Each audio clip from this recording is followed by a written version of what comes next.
The gunshot ripped through the stillness of the dusty road like a scream from the sky. And in that split second, everything in Emily Carter's world changed. She didn't think, she didn't plan, she simply moved, throwing herself toward the terrified boy as chaos erupted behind him, the crack of another shot echoed through the trees, the boy's cry tore at her chest, and before she even realized she was on the ground, her arms were wrapped around the trembling child she had never met. Dust swirled, boots pounded, shouts rose like thunder, and in that moment, heart racing, body shaking, danger closing in, Emily never imagined her split-second act would place her in the debt of nearly 100 leather-clad giants who lived by their own code of loyalty, fire, and fury. If you believe in kindness, second chances, and the power of doing what's right even when it's terrifying, please like, comment, share, and subscribe. Your support helps us bring more stories like this to life. Emily wasn't a hero, at least. That's what she always told herself. She was a school bus driver, a quiet woman who lived paycheck to paycheck, someone who had learned to endure life rather than expect anything from it, but life had a way of testing people at the worst times, and on that humid afternoon, she found herself in the wrong place, or maybe the right place, for everything to unfold. She had been driving back from a medical appointment, her injured leg stiff and aching, when she saw the boy, older than 8, clutching a backpack and stumbling down the road in a panic behind him. The roar of engines and a shouted threat made Emily's blood run cold. She didn't see faces, only danger, and she reacted before her fear could stop her. She threw her door open, dragged the boy behind her car, and shielded him as bullets cracked through the air. Her mind raced with terror, but some deeper force, the kind that rises only when innocence is at stake, held her steady. When the gunfire finally stopped and engines faded, Emily realized she had no idea who she had just protected or what violence she had stumbled into, but the boy's tears, the way he clung to her hoodie with desperate little fists, told her she had done the only thing she could. Minutes later, the thunder returned, not from the shooters, but from dozens of motorcycles rumbling down the long dirt road. Emily's pulse spiked. She was shaking too hard to stand when she saw them swarm like a blackened chrome storm. 98 riders, their cuts marked with skulls, flames, and the unmistakable crest of a group she had only heard of in rumors and late-night news stories. They dismounted like an army, and every single one of them looked furious. Emily thought they had come for her instead.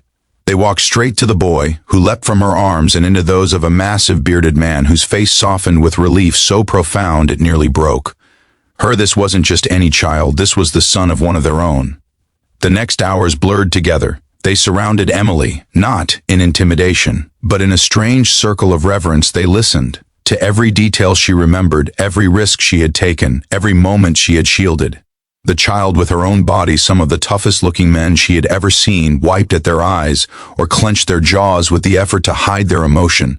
These were men accustomed to living rough, to not trusting outsiders, to relying on their own, but Emily had protected one of theirs with the fierceness of a mother lion. What she didn't know was that the shooters had been targeting the boy to send a message. What she also didn't know was that saving him meant she had stepped into the middle of a war she had no part in, and now the bikers felt responsible for her safety, more than responsible, honor-bound.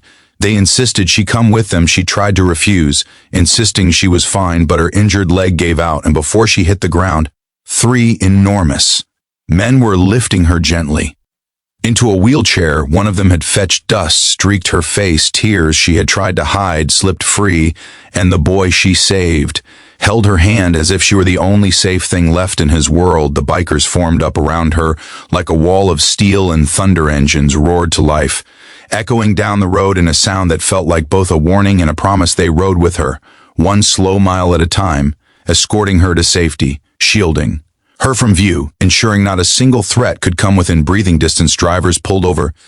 People stared, and Emily sat among them, overwhelmed, humbled, and fighting back sobs she didn't understand. When they arrived at their clubhouse, she expected roughness, suspicion, maybe even interrogation. Instead, she found herself wrapped in a community she never imagined would accept her. They fed her, they thanked her, they treated her like someone sacred.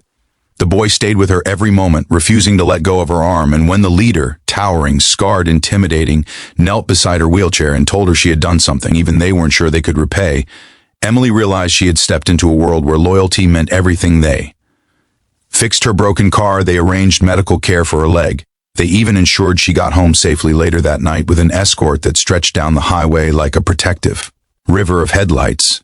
98 bikers, 98 engines, 98 reminders that doing the right thing can bring unexpected miracles. But the most powerful moment came when the boy she saved approached her before she left. His small hand trembled as he held a patch, his father's, colors worn and faded from years of riding. It wasn't a membership, but a symbol of honor, a token outsiders rarely received. He placed it in her hands and whispered, voice shaking, that she would always be family to them. As Emily drove home that night, the rumble of motorcycles still echoing behind her like a heartbeat, she realized she had changed something far greater than one afternoon's events. She had touched lives hardened by loss, given hope to a child who nearly lost everything, and reminded a world divided by fear and assumptions that kindness, even dangerous, risky kindness, still had the power to move mountains. If this story touched your heart, please take a moment to like, comment, and share. It helps so much more than you know, and it keeps stories of courage and humanity alive. Before the ending, please comment below. Would you have stopped to help that child? In the days that followed, Emily often found herself replaying the scene, the gunfire, the dust, the boy's cry, the moment. She threw herself between danger and innocence. She didn't consider herself brave, but maybe bravery wasn't about fearlessness at all. Maybe it was about hearing fear, feeling it crush your chest, and stepping forward anyway. She saved a biker's son without knowing who he was, and in return, 98 men who lived by their own fierce code gave her a ride she would never forget. One that carried her not just to safety, but into a family she never expected, and a story that would be told for years to come.